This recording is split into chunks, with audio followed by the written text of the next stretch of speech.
आज मु आपण मानक सहित गोटे जलखियार रेसिपी शेयर करी। यही जलखिया को आपण माने थरे बनइले मास मास पर्यंत स्टोर करके रखिपारे। जितेबाला इच्छा हम मात्र 2 मिनिट रे जलखिया रेडी। नमस्कार, मु रश्मि यूट्यूब रे आपण समस्त को स्वागत। आज रही जलखिया रेसिपीटी हेल्दी सहित बहुत टेस्टी। आशा करुँची आपण मानकु आज रही रेसिपी निश्चय पसंद आसिबो। वीडियो को शेष पर्यंत देखा अनुरोध। एबे चलंतु स्टार्ट करवा आज रेसिपी। आज रही रेसिपी बनवाई प्रथमे गैस उपरे गोटे कड़ाई बसईदेबा। कड़ाई आमर भल भाव में गरम है से 2 चामच भला देती तेल।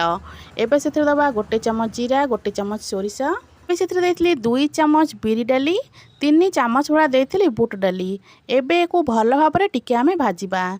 1 ରୁ 2 मिनट पर्यंत आपको हल्का टिके भाजीदबा। डाली आमर टिके भाजी सारा पर एबे से मु 5 ରୁ 7टा भाया सुखिला लंका दे दूची।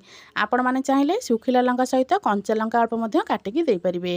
लंका को दे सारा पर एबे गैस रो फ्लेम को मीडियम करदबा। मीडियम फ्लेम रे डाली आमर भल भाव में भाजी होवा पर्यंत आपको आमे भाजीबा। 1 ରୁ 2 सेकेंड पर एबे से मु दे दूची अल्प भृसंग पत्र। तो भृसंग पत्र अल्प देदबा। एबे को भल भाव में टिके भाजी नबा। एटी मु कही रखुची जदि आपण मानकु आज रही रेसिपी भल लगे वीडियो को लाइक करिवे, शेयर करिवे। चैनल जदि नुआ अछंती सब्सक्राइब तो निश्चय करदेवे। पाखापाखि मु एठु 1 ରୁ 2 मिनट भाया भाजी साराणी। एटी देखंतु डाली हमर कलर चेंज होबाकू लागलाणी। एबे आको एपट सेपट करके 1 ରୁ 2 मिनट पर्यंत भाजी नबा। सखाळर जलखिया कौन बनइबे बोली जदि सबुदिन भाबुचंती तो थरे एमिति जलखिया बनैकी रखि दियंतु। आपनकर एटा मासे रू 2 मास तो आराम से रहिबो। जदि आपण माने याकू फ्रिज रे स्टोर कर रखिबे तो एटा 2 मास भलिया रहिबो। जदि याकू बाहर रखिबे तो मासे तो निहाती भाव में रहिबो।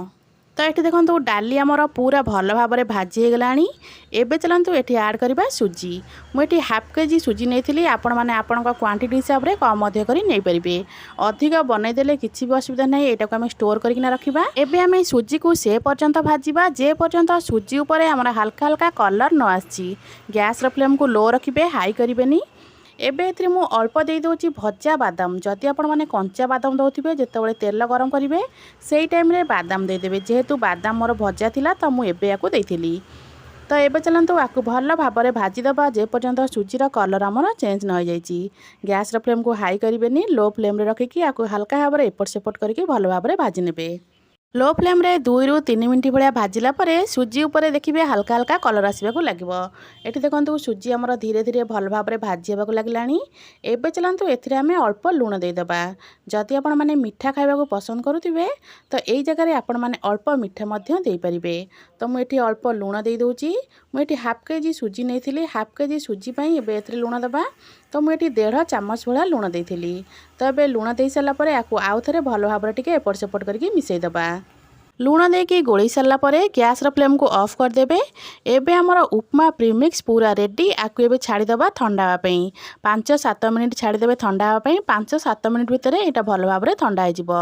एबे यहाँ आमर भल भाव में ठंडा हो गला परे गोटे काच जार एबे आकु आमे स्टोर करके रखीदबा। यहाँ पाखापाखि 2 मास भाया तो पूरा आराम से चल जिवो। जदि आपण माने याकू बाहर रखुथिबे तो मासे भाया रहिबो। जदि आपण माने याकू फ्रिज रे स्टोर कर रखिबे तो 2 मास तो आराम से रहिबो। जेतेबेले आपण मानकर इच्छा हम फटाफट मात्र 2 मिनिट रे पानी गरम उपमा रेडी। तो एबे चलंतु बोतल कवर बंद करी एको बे साइड रखिदबा।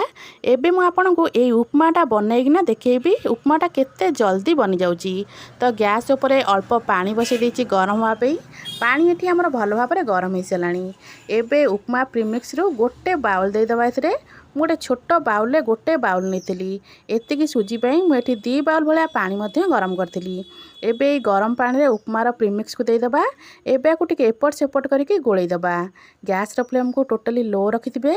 लो फ्लेम रे आकु एपट सेपट करी टिके गोलै सारा परे आकु एबे कोन करबा ना कवर करदबा। कवर करके 3 ରୁ 4 मिनिट पर्यंत छाड़ीदबा। मु एठी भल भाव में गोलै सारानी। एबे चलंतु आकु एबे कवर करके 3-4 मिनिट पर्यंत छाड़ीदबा। 3-4 मिनिट पर एबे चलंतु कवर काढ़ा।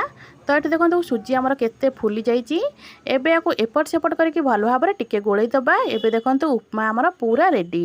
गैस फ्लेम को ऑफ करदेबे।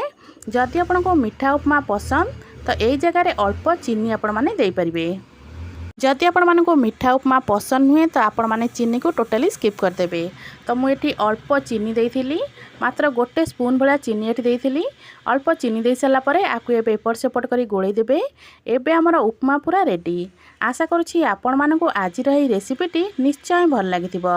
जदि आपण मानक आज रही रेसिपी भल लागिथिबो वीडियो को लाइक करिवे, शेयर करिवे। चैनल जदि नुआ अछंती सब्सक्राइब तो निश्चय करदेबे।